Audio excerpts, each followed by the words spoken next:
Hello guys, so this now one of the coaches we coach Victor Gyokeres.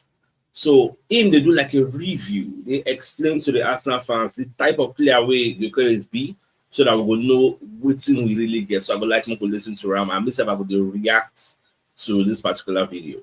My name is Dalibor Savic, and I'm an UEFA Pro licensed coach. I worked in Sweden for many years, and I have the opportunity to work in Brommapojkarna. That is the biggest academy and the best academy in Sweden and also in the Scandinavia. And I had a lot of good players there. Actually, I was the head coach for the under 19 and under 21 for 4 years of period. And one of the players I had was Victor Gyokeres. And we had another player that we sold to Chelsea. His name was Joseph Colley. And now you have like Lucas Bergvall and Dejan Kulusevski that are playing in Tottenham. All of those players were at the same time in Brommapojkarna during this period. So it's a good club to be in if you want to work with good players. Everybody who grow up in Sweden and Scandinavia, you have a big love for Premier League football because it's since you're a small guy or girl, they're broadcasting the games every week, and everybody, Premier League is, as you know, probably the best league in the world. So of course it's a dream for every coach or every player to go to a big club, and if you can go to one of the top clubs in England, you should take that a chance and opportunity. But it has been a long journey for Victor to reach this level, and of course he deserves it after 2 or 3 years in Portugal where he really smashed it with Sporting Lisbon. But his biggest, his biggest talent is that he's so determined and focused and stubborn, like he wants to achieve it, and he doesn't give up. Because many players maybe stop dreaming about Premier League when you reach the age of 27, but he's keep working for it and try to be a better player every week and every day. And finally, his dream will probably come true to play for Arsenal in the Premier League. So everybody, I think, is happy for him. And obviously Arsenal hope he'll bring goals, but what, from your time working with him, what else do you think he will bring to Arsenal?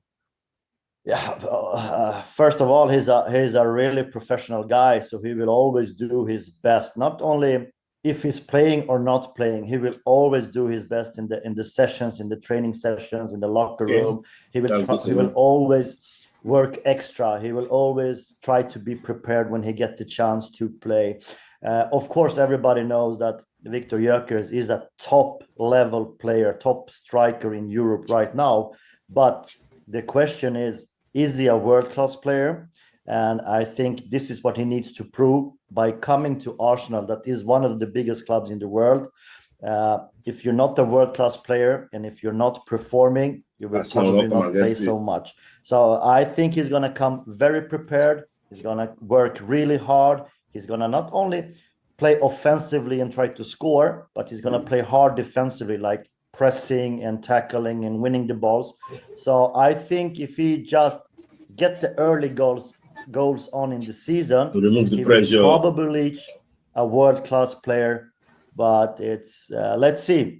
Fingers crossed. I mean, could you kind of see that potential there when you were coaching him when he was younger, that he had the ability to go to the very top?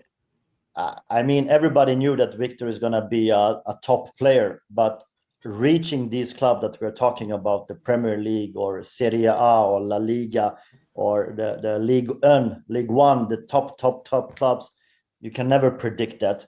I think that all of us coaches, we're just a small part of his football journey. We're just a small part of it, putting him in the right position to work with his strengths, trying to give him advices. But all the hard work comes from Victor, with the extra training, with the extra determination, extra focus. And I think you need to have a bit luck of choosing clubs when you're playing football, to come to a club like where a coach wants to have you, who can play on your strengths. Because to be honest, Victor is not the most technical players. He's not the most skillful players. And he was not the most technical players in Brommapoikana under 19 and under 21.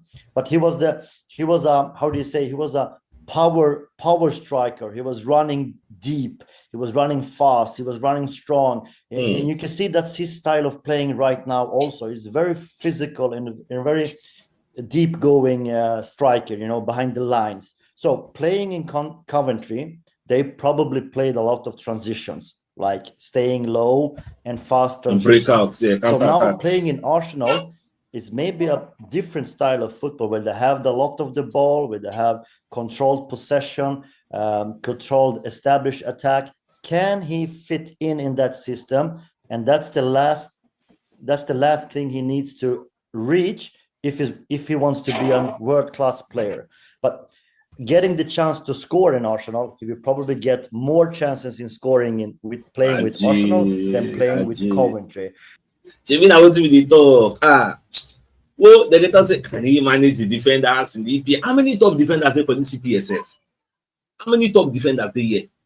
Come on Saliba, come on Magalhaes, come on Pidgin Van Dijk, maybe come on Van der Ven, maybe come on Christian Romero. Where the top defenders? Where the top defenders? Come on Ibrahim Konate. She top defenders for this league with all the old 19 teams apart from Arsenal. She the top defenders, they reach 10. Where them? Who them be? Where we can't stop this, my guy? So can he just adapt in the possession-based football instead of the transition-based football that he played before? So this is going to be quite interesting to follow during the season. He was always well prepared for the training sessions. He always did if you understand what's about the top now, you know, so where they come from, a lot of transition, counter-attacking, you get, like when man you play, now man you like to soak up the pressure and hit you on the fast break. But we now, when they come, we dominate our opposition 9 times out of 10. You get. So another part of our game we know they activate now counter-attacking teams. Teams say they can't set up to soak up pressure, 10 men behind the ball, and hit us on the fast break. We say we can't counter their counter-attacking and hit them also on the fast break. So that's another thing we know really they do. Because if you watch our style of play, we are very, very slow most of the time. With the build, you get carefully, meticulously, they build. But now with somebody like Gyokeres, everybody be there, activation. He was always first guy on the pitch. He was almost the last one off the pitch. He always had the ball staying like 10, 15, 20 minutes after the session, trying to do some more shootings, trying to do some more headers. But you know, for me, when you work with talent development, or if you work with the first team football, the responsibility of the coach is to put the players in a role and in a system where they can work with the strengths. So me and my staff were thinking about how can we use Victor to reach his top level in our system, and how can he work with his strengths? Because when a player works with his strengths, he gets the confidence and he enjoys the football, and that's how we develop his love for football and skills for football. So for us, was it to put Victor sometimes as a number 9 if we wanted to play transition football, to run behind the lines, but also to play him in a wing in a 4-3-3 system, so he can cut inside and shoot, because he had a very strong shot at a young age, and you can still see it now that he's shooting really, really hard when he gets the chance to shoot. So this was the things we were trying to put them in the system. This was the things we tried to train a lot, like the first touch, and the time between the first and second touch has to be slow, because we cannot teach him like dribbling or controlling the ball. So we were working with these strengths that he had, and also playing in Brommapoikana, who is a club that are promoting young players. He got the opportunity to play for the first team when he was at a young age. And from that, I think he grew quite fast from a teenager to a into men's football in an early age. So he got very physically early, and that was his advantage. The first year I had him, he didn't have the muscles, but you can see that the body shape was, this guy is going to be big, because he was taller than the other guys, and his physicality, running into duels or tackling, or he was stronger than the opponents in the early years. You can see that. But going to the first team, when he started to get nutrition right, when he got it to get the strength training right, and he had the good support from his family, who was, giving him good advices like regarding the food and the vitamins and the minerals and all that. And he grew quite fast the last year and a half when he played with the first team in Brommapoikarna. And from there was no stop, because from Brommapoikarna first team he went to Brighton.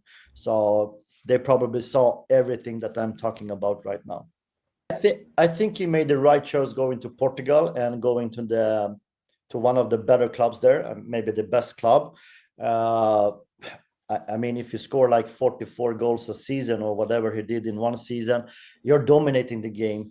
And with his physicality and always being in the box, finishing with the left foot, with the right foot. And of course, Sporting Lisbon is creating, I don't know, 15, 20 chances per game. He's probably going to score 1 or 2 per game. So I think it was wise for him to go to a minor league, but to a top club. If you remember Henrik Larsson, he went from Feyenoord to Celtic, and playing in the biggest and the best club in Scotland, and grow as a player and to be an important player and an important goal scorer. But you don't know if it's a world-class player because you're not playing in the top league yet. But Henrik Larsson then went to the Manchester United and Barcelona, and he proved himself to be a world-class player. Now Victor has to do the same thing, coming from a minor league in a top club to a bigger league, and see if he can do the same journey as Henrik Larsson and all the other Swedish players. And you mentioned the sort of mentality and the competitiveness he had when he was younger. Was that something you ever had to kind of rein in a bit and sort of calm him down sometimes? Was it, is it hard to stop him? Very stubborn. No, of course, when you have that mentality as Victor had, and if we had like a game and we lost it, he was mad, he was upset, he didn't like it, and he always wanted to win the next game. Or in the training session, if we're playing like 5 against 5 or 9 against 9 or 11 against 11 and he loses, I don't want to say he's not fun to be around. He's always fun to be around because he's a good teammate.